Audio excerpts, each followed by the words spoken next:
Movie की starting में mark नाम के आदमी को मार खाकर गली के कोपचे में पड़ा हुआ हम देखते हैं। उसके सर से ब्लीडिंग हो रही थी। जब उसे होश आता है तब उसे इस हादसे के बारे में कुछ भी याद नहीं था। मार्क किसी तरह वहां से उठकर जल्दी से अपने घर आता है और अपने सर पर लगे हुए घाव को साफ करता है। फिर अगले दिन वो पहले डॉक्टर के पास जाकर अपना चेकअप करवाता है और अपनी मलहम पट्टी करवाता है। डॉक्टर उसे बताता है कि ये मामूली सी चोट है जो कि शायद नीचे गिरने से लगी है, जो कि जल्दी ठीक हो जाएगी। पर हम देखते हैं कि अब धीरे धीरे ये घाव बड़ा होने लगा था और ऑफिस जाने पर उसे किसी की अनजानी आवाज सुनाई देने लगती है, पर वो उसे नजरअंदाज कर देता है। मार्क अपने ऑफिस की एक लड़की से मन ही मन प्यार किया करता था जिसका नाम जेनी था, पर मार्क उसे बता नहीं पाता था। वही जेनी पर हर कोई फिदा था और हर कोई उसके पीछे पड़ा था, जो कि मार्क को अच्छा नहीं लगता।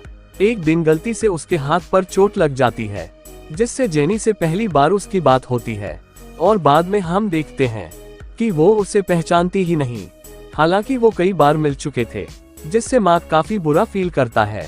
पर इस बार मार्क से जेनी इम्प्रेस हो ही जाती है और अपना नंबर उसे देती है, जिसे पाकर वो काफी खुश था।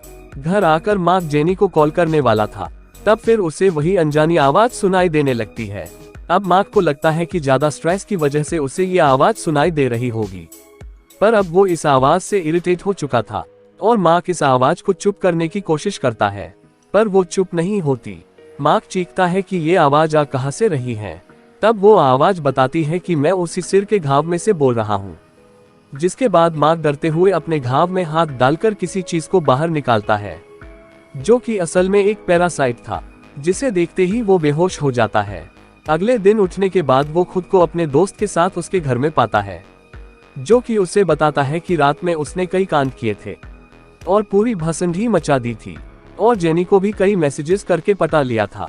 तब मार्क घर आकर उस पैरासाइट से बातें करने लगता है। वो मार्क को जेनी को डिनर के लिए बुलाने का आइडिया देता है।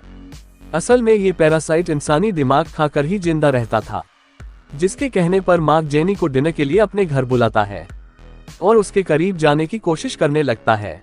जेनी भी मार्क से प्यार करती थी और वो भी मार्क के करीब आना चाहती थी और वो दोनों धीरे धीरे करीब आने लगते हैं। पर असल में ये सब वही पैरासाइट ही करवा रहा था, क्योंकि उसे इंसानी दिमाग की भूख थी। और हम देखते हैं कि मार्क देखते ही देखते जेनी के सिर को चबा जाता है। अगले दिन मार्क पूरी तरह से ठीक हो गया था और काफी खुश था और ऑफिस आया था, पर अब जेनी के सिर पर वैसे ही पट्टी बंधी थी और उसे पिछली रात का कुछ भी याद नहीं था कि रात में उसके साथ क्या हुआ। और वो मार्क को डिनर पर ना आने के लिए उससे माफी मांगती है। यानी कि अब वो पैरासाइट जेनी के दिमाग में अपना घर बना चुका था।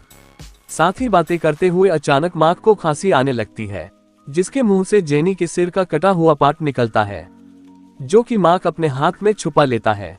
और यही इस शॉर्ट मूवी का एंड होता है। दोस्तों, मूवी अगर अच्छी लगी हो तो इसे लाइक करें और हमारे चैनल को सब्सक्राइब करना ना भूलें। तो मिलेंगे ऐसी ही एक और नई मूवी के साथ। Thanks for watching.